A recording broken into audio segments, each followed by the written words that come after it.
So today we will see if-else construct, how the condition works with if and else. We will see one example of it. We will see if-else if, and then we will do a simple program related to simple interest calculation, and one of a good example to create student mark sheet, and then we will check how to take values from the user at runtime. So let's start with if else. Meanwhile, we will understand how to create new package as well. Today, let's make a new package. So here you have src folder. I'm doing a right click, new package. So here you have to give a package name. Let's say if else practice. Any name you can give. I'm choosing any random name here. So once you do it, if you see here, this package is created. Inside this, we'll make a class if underscore else underscore demo. So we are making a new class here inside this package. So this is our base program here. Now let's understand what if else is and how it works. So when we say if, it's related to some kind of condition, and if has two parts. So when we say if, it's related to some kind of condition, and that condition will be either true or false. So for example, I can write here 10 is greater than 8. So if, then you have to write a bracket. Inside the bracket, you have one condition. If that condition is true, then whatever you will write here as a statements that will be executed. So when this condition is true, only this part will get executed. If the condition is false, then this part will be executed. The else part will get executed. Whatever statements you have, that will be executed. Okay, so let's see the real example. So if we know that 10 is greater than 8, let's put system.out.println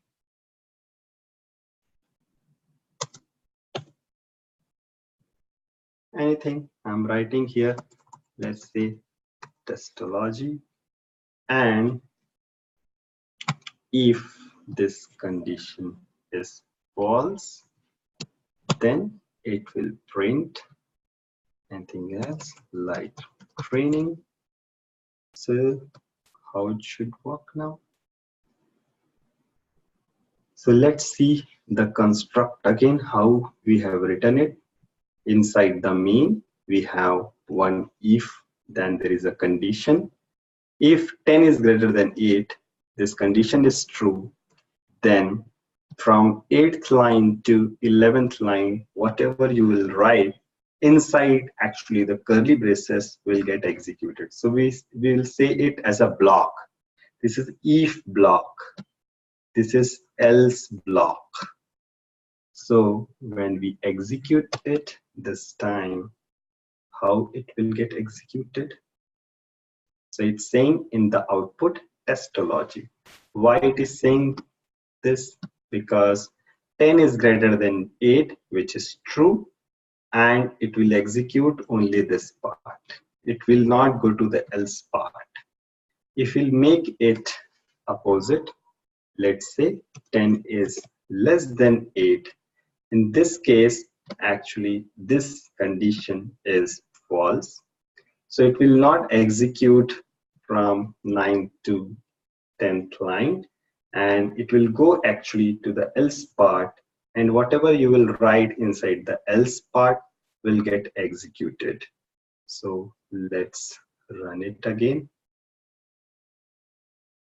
So this time training is getting printed because it's doing the execution for the else part only.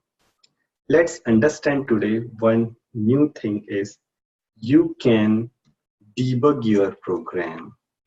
Means you can check how the control is jumping from one statement to another statement. How to do that? Let's understand that thing. So for example, if you want to run your program on debug mode, you have to put a debug point. So I am putting a debug point at line number 7. How to do that? Here you have 7 written here, line number. There is a blue bar here, right? You're able to see. Double click on the bar. If you click on the double click, there will be a small blue color circle. I'm able to see dot. So this means we have put a debug point. Debug point means when you start executing it, it will get stop or pause at the execution time when it will reach to 7th line. So let's see how this will work. In this case, you have to run it. You don't have to run it. You have to do it like right click, debug as. Previously, we used to do that run as Java application. Now we are doing debug as Java application. So when we are doing it, oh, so I'll tell you why this is happening. Don't worry about it. So let me put a debug point. Now, just a minute. Wait. So we have to run in a debug mode, and we'll put at 11th line. It is not putting at the 11th line. So let me write here something. System.out.println. So first statement inside main. I have written something. So I'm putting my debug point at 7th line. Let's see how this will work. So what we have to do, here is also one icon. The bug icon is there. Here you can say if else demo. Here now the execution is stopped at this point and this line is getting highlighted. Once you get that thing, here if you'll see at this, there are different icons. So one of them is red color icon is terminate. So anytime if you want to terminate your program, you don't want to execute it, you can stop it.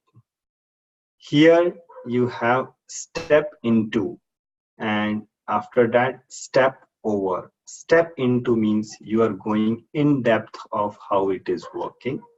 Step over is running that particular line. So I'm using step over. So I feel on the shortcut is F6. I'm clicking on step over. Click it, and it is coming directly to the else part. Actually, it should execute this, but the thing is, if 10 is less than 8, that part was actually false. So it is coming directly to the else part, and it has not printed yet because the control is as it is on this point. If I'll do again step over, it will print training, and it's coming at the end of the main, and then if I click here, it is completing the program, and it will come out of the program. It's like this.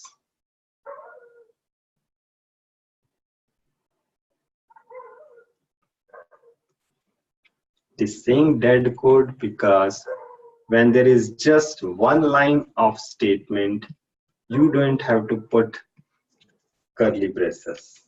If there are more number of statement, then you have to put curly braces. Also, this condition is false.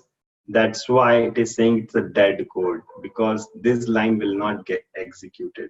So let's do it in some other way. What we will do, int a is equals to 10, int b is equals to 5, and we will write if a is greater than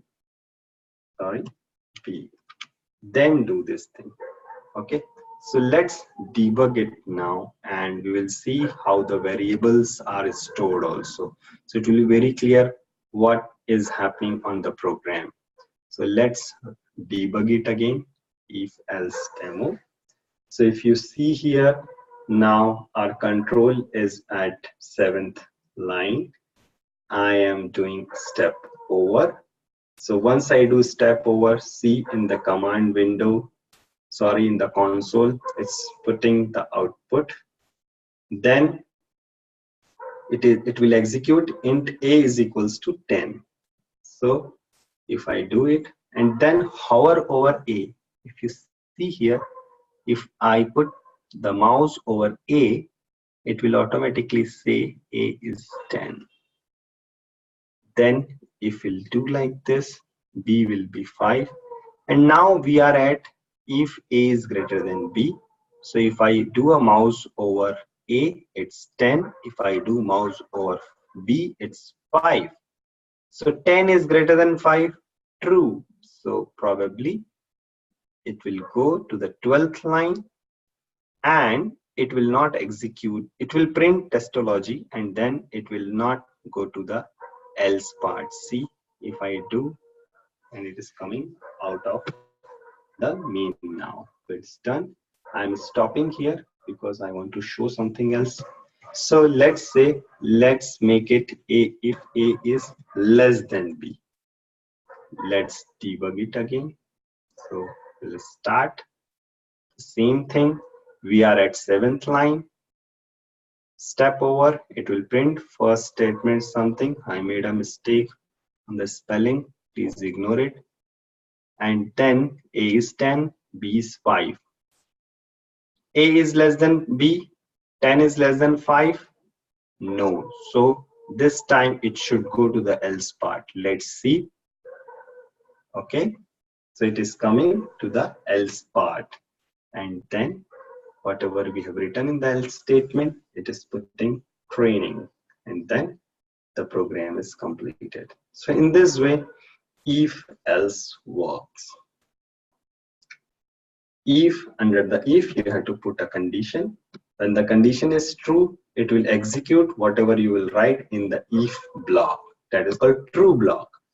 If the condition is false, it will execute the else block. It's like this. Okay. Next thing, what we have to see is if else if. There's before that we have to understand, you don't have to write else. It's not mandatory to write else. You just write if, that is also fine. If you don't want to put the else block, that is fine. That is also fine. So every if will have else. This is a false statement. But every else will have if. So for example, if I delete this part or I'll comment it, what will happen? There is no else return. Comment means at the execution time, it will ignore this. Okay. So for example, if I run this, nothing is getting printed. Testology is not getting printed because 10 is not less than 5. So this condition is false. There is no else part written. We have commented it. So it's not doing anything. So logically, it's fine. But if you want to put else to do something when that condition is false, then we should write the else part. Next, we will see about if, else, if. So if you want to continue on checking something, so if you want to put again some kind of condition at the else part also, then we should use else if. So we'll make a new program. So let me copy the same program. We'll use the same program, but we will extend something. We'll write something new. So right click and paste. You can copy paste any program also. And then you can change the name. So demo2, yes. If else if, I'll write if else if demo. Okay, so once I'll make it, let's do one thing. I'll put A is greater than A is 10, B is 5, and let's put in proper way. So it will be very clear what is if block, what is else block. Okay, and now we'll write here else if, sorry, not here. We'll write else if again here A is less than B or B is less than A. Okay, and here we can write sy. There's something like that. Just a minute. So we'll write equal. Okay, so here let me write A is less than B. So A is, now let's write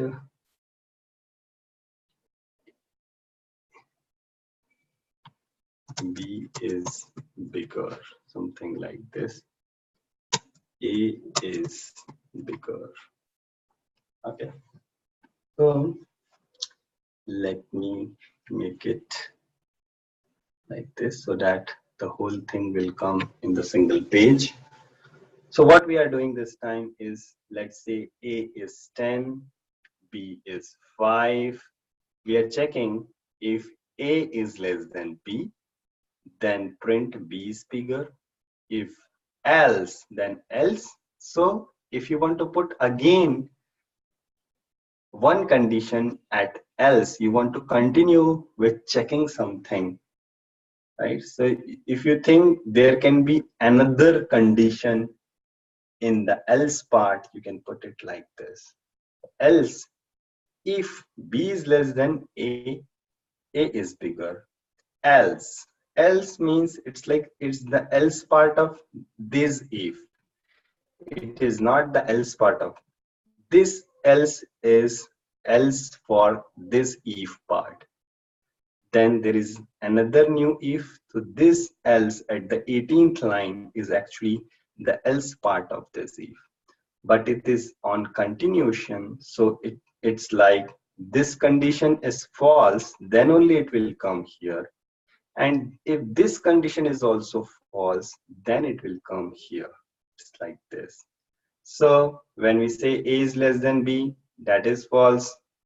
Then we are checking is B is less than A, that is also false. That means both are equal. So logically, I'm writing it in this way. So this will work in this way. Okay. So let's change the value so that you will be able to understand how it is working. Let me put a debug point. Let's run it on debug mode. Right click, debug as Java application. So we are here, and if you see A is less than B, A is 10, B is 5, so probably it should go to the 14th line. Yes, it is not executing the 12th line because this condition is false. It has come to the else part. Now B is 5, A is 10. Yes, 5 is less than 10. So it will execute on 16th line and it will not go to the 18th line.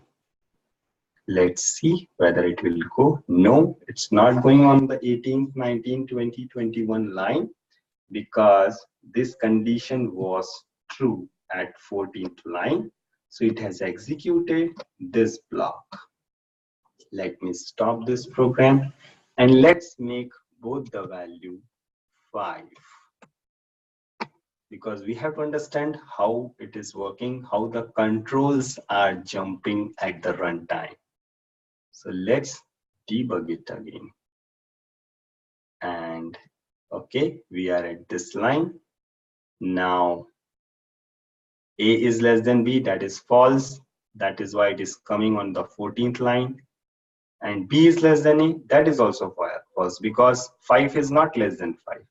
So this time it should go to this else part at 18th line. Yes, it is going, and it will print equal. So this is if else if part.